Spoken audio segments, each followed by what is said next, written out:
Bayangkan suatu pagi di tahun 2027. Radar pertahanan udara Indonesia tiba-tiba mendeteksi sesuatu yang sangat berbeda. Bukan pesawat musuh, bukan juga UFO, melainkan sistem rudal pertahanan udara jarak jauh baru yang siap menjaga langit Nusantara. Dan di saat yang hampir bersamaan, di Eropa, tepatnya di Rome, para anggota parlemen sedang berdebat panas. Masalahnya bukan perang, bukan juga krisis ekonomi, tapi sebuah kapal induk yang justru ingin dihibahkan ke Indonesia. Dua kabar ini muncul hampir bersamaan.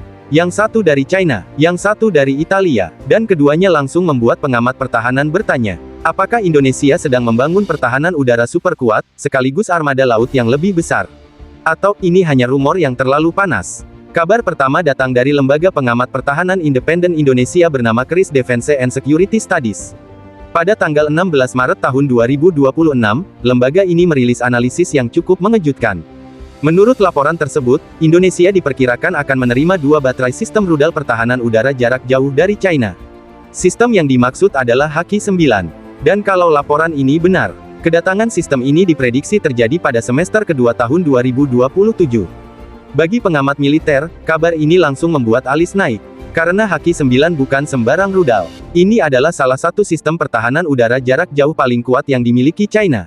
Untuk memahami seberapa serius sistem ini, bayangkan payung raksasa yang melindungi langit. Sistem Haki-9 dirancang untuk menghadapi berbagai ancaman udara modern. Mulai dari pesawat tempur, pesawat pembom, drone tempur, hingga rudal jelajah. Kecepatan rudalnya bahkan bisa mencapai Mach 4 sampai Mach 5. Artinya, sekitar 4 sampai 5 kali kecepatan suara. Kalau rudal ini diluncurkan, target di udara hanya punya waktu sangat sedikit untuk bereaksi. Lebih menarik lagi, jangkauannya diperkirakan mencapai 250 hingga 300 km.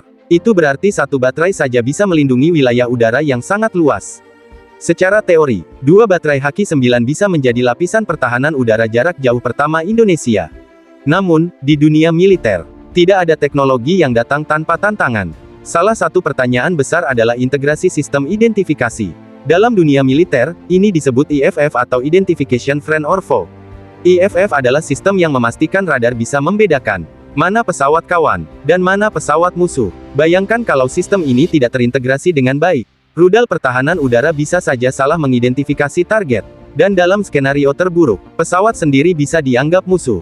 Indonesia saat ini mengoperasikan berbagai jenis pesawat tempur. Mulai dari General Dynamics F-16 Fighting Falcon, hingga jet tempur terbaru Dassault Rafale dari Prancis. Karena itu, para pengamat bertanya, bagaimana sistem Haki-9 dari China akan diintegrasikan dengan jaringan radar dan pesawat NATO-style milik Indonesia? Ini bukan sekadar masalah teknis. Ini adalah persoalan keamanan yang sangat sensitif. Kedatangan sistem Haki-9 juga memunculkan pertanyaan geopolitik. Indonesia selama ini dikenal menjalankan politik luar negeri bebas aktif. Artinya, Indonesia tidak terikat pada satu blok militer tertentu. Di satu sisi Indonesia membeli jet tempur dari Prancis. Di sisi lain juga bekerja sama dengan Korea Selatan. Dan jika Haki-9 benar datang, itu berarti Indonesia juga memperkuat kerjasama pertahanan dengan China. Bagi sebagian analis, langkah ini justru menunjukkan satu hal penting. Indonesia ingin membangun sistem pertahanan yang beragam dan mandiri. Tidak bergantung pada satu negara saja. Namun sebelum diskusi tentang rudal selesai, muncul kabar panas kedua. Kali ini datang dari Eropa. Lebih tepatnya dari Italia. Di sana, para anggota parlemen sedang memperdebatkan rencana hibah sebuah kapal induk legendaris. Nama kapal itu adalah Italian Aircraft Carrier Giuseppe Garibaldi. Kapal ini bukan kapal biasa. Ia pernah menjadi kapal induk utama Angkatan Laut Italia selama puluhan tahun. Namun sekarang kapal tersebut sudah pensiun dari layanan aktif. Dan menurut laporan media Italia, kapal ini berpotensi diberikan kepada Indonesia. Masalahnya, sebagian anggota parlemen Italia bertanya, kenapa kapal bernilai sekitar 54 juta euro justru akan diberikan secara gratis? Dalam sidang Komisi Luar Negeri dan Pertahanan Senat Italia di Rome, isu ini menjadi perdebatan serius.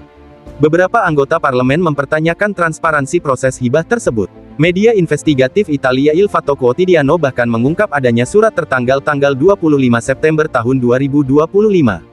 Surat tersebut diduga berkaitan dengan kerjasama industri pertahanan antara Indonesia dan Italia. Bagi sebagian politisi Italia, hibah kapal ini mungkin bagian dari paket kerjasama yang lebih besar. Namun bagi sebagian lainnya, ini dianggap keputusan yang perlu dijelaskan secara terbuka. Jika benar kapal induk Giuseppe Garibaldi diberikan kepada Indonesia, maka ini akan menjadi langkah besar bagi kekuatan laut nasional. Walau kapal ini tidak sebesar kapal induk Amerika, Namun ia tetap mampu membawa helikopter militer, pesawat tempur lepas landas pendek, serta berbagai sistem komando laut. Dalam skenario tertentu, kapal ini bisa berfungsi sebagai pusat komando operasi laut. Dan bagi negara kepulauan seperti Indonesia, kemampuan semacam ini tentu sangat menarik. Dua kabar panas ini masih berada di wilayah analisis dan spekulasi. Pertama, kemungkinan kedatangan sistem rudal Haki-9 dari China pada 2027. Kedua, perdebatan di Italia tentang hibah kapal induk Giuseppe Garibaldi kepada Indonesia. Jika keduanya benar terjadi, maka Indonesia bisa mendapatkan dua hal penting sekaligus. Payung pertahanan udara jarak jauh, dan platform operasi laut yang lebih besar. Namun seperti biasa dalam dunia pertahanan, realitas seringkali lebih rumit daripada rumor. Jadi pertanyaannya sekarang adalah, apakah langit Indonesia benar-benar akan dijaga oleh rudal Haki-9? Dan apakah kapal induk legendaris Italia akan benar-benar berlayar menuju Nusantara? Atau, semua ini hanya bagian dari permainan geopolitik yang masih belum selesai? Satu hal yang pasti, perkembangan pertahanan Indonesia beberapa tahun ke depan akan sangat menarik untuk disaksikan.